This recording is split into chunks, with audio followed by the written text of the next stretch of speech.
Caritas in action.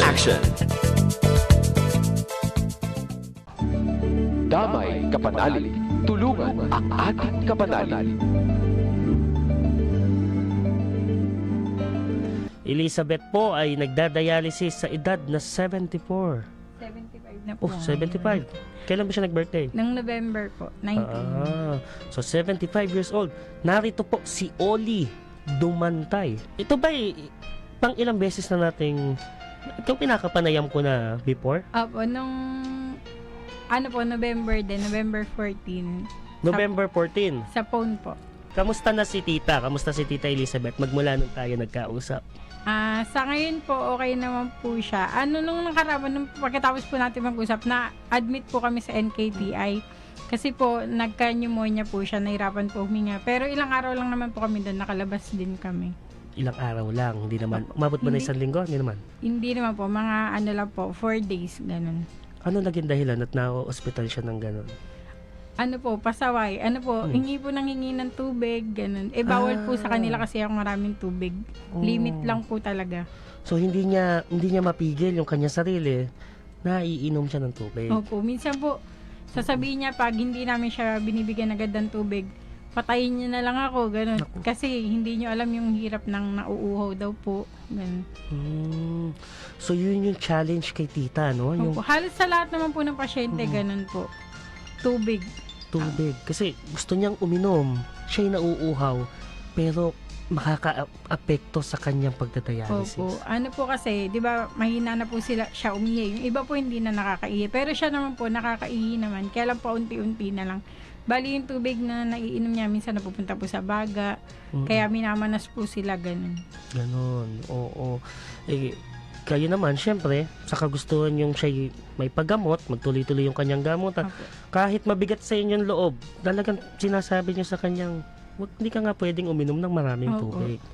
So, ayun ang mahirap din, sa kalooban na nag-aalaga, di ba? Oo nga po. Oo. Pero Oli, hindi ko alam kung naitanong ko na sa'yo noon, nung tayo nagkausap, pero ano ang nagtutulak sa'yo para magpamalas ng pagmamalasakit at pagtulong sa iyong tiyahin? Utang na loob po. Kasi po May 24 pinanganak ako, May 25, namatay po yung nanay ko nung pinanganak ako. Tapos May 25, sila na po yung talagang nag-adapt sa akin. Ganun. Simula po nung bata hanggang sa ngayon po, lumaki ganun. Ikaw na, Sila nagpaaral, lahat po. siya na ang tumayo mong nanay, Opo, tsaka tatay. katatay, ano? Pero siya may mga anak din. May Opo, mga tatlo pinsan po ka. yung anak nila. Pero wala pong iba sa pagturing nila sa akin. Talagang maganda po yung pagpapalaki. Kahit kailan hindi mo naranasang ikaw ay iba. Hindi po, hindi talaga. Ano pa nga po ako yung mga anak niya public lang. Ako private school nag-aral. Ganun. Wow. So, kumbaga, talagang ipinamalas nila sa'yo, ang pag-ibig ng Opo. isang tunay na magulang. Kaya ganun na lang din po yung pag-aalaga ko talaga sa kanilang mag-asawa. Amen, amen. Yung mga anak ni nanay ngayon, makakatuwang mo naman sa Opo. pag-aalaga. Opo. Tapos yung isa ko rin pong ate, nung August, nagda-dialysis na rin po siya. Ate mo, Yung bunso po niyang anak. mag-ina sila. Parehas na sila Dalawa po nagdadialysis. silang pasyente ko sa center. My goodness, Minsan ano? sabay sila ng salang. Ganun po. Ilan taon na yon? Yung anak po niya, 50 po.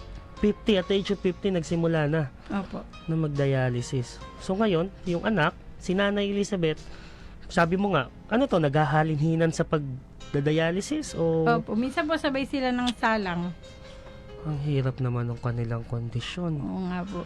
So lahat ng ito, Oli, ikaw ang tumutugon para maasikaso. Opo, tinuturuan ko po yung anak ng ate ko na kung paano ko saan lalakad, ganun po. Kung saan makakahingi ng tulong. Ikaw ba, Oli, may pamilya ka na din? Opo, May anak ka na? 2 po. So, makikita natin yung pagtanaw ng utang na loob Opo. na hindi naman required. Pero, ikaw mismo sa iyong sarili, nagawa mong ipamalas ito sa iyong naging nanay, Opo. Si Nanay Elizabeth. Pagpalain ka ng Panginoon at ang iyong pamilya. Amen. Bibihira o may ilan na ganito ang ginagawa at meron namang on the other way around. Kaya ngayong araw, ang ating naging pag-uusap way back November, bibigyan natin ng katugunan sa maliit na halaga na way makatulong sa kanyang pangangailangan. Tatanggapin mo ang gamot na nagkakahalaga ng 3,965.25.